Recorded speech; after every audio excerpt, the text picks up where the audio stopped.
ആഗോളവൽക്കരണത്തിന്റെ കാലഘട്ടത്തിൽ കോടതികൾ പുത്തൻ സാമ്പത്തിക നയത്തിന്റെ ഭാഗമായി മാറുകയാണെന്ന് കേരള നിയമസഭാ സ്പീക്കർ ശ്രീ കെ രാധാകൃഷ്ണൻ അഭിപ്രായപ്പെട്ടു.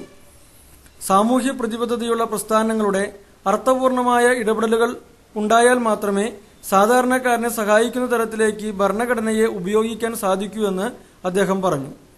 All India lawyers union Irinjalakuda ഘടകത്തിന്റെ ആഭിമുഖ്യത്തിൽ ഭരണഘടന സിദ്ധാന്തവും പ്രയോഗവും എന്ന വിഷയത്തെ ആസ്പദമാക്കി സെമിനാർ ഉദ്ഘാടനം ചെയ്ത് സംസാരിക്കുകയായിരുന്നു സ്പീക്കർ. ചടങ്ങിൽ Kodakara MLA professor C Raveendranath അധ്യക്ഷത വഹിച്ചു. ലോനപ്പൻ നമ്പാടൻ MP മുഖ്യാതിഥിയായിരുന്നു. അഡ്വക്കേറ്റ് AM പ്രകാശൻ സ്വാഗതം പറഞ്ഞു. Ullas Kalakkad, advocate PK Girijavallabhan, advocate EK Narayanan തുടങ്ങിയവർ പ്രസംഗിച്ചു.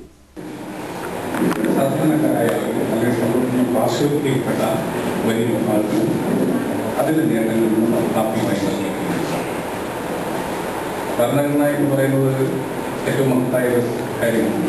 നമുക്കറിയാം, നമ്മുടെ രാജ്യത്ത് ഇന്നും ഇതുപോലെ നിലനിൽക്കുമ്പോൾ നൽകി ഇപ്പോൾ നമ്മുടെ എന്തെല്ലാം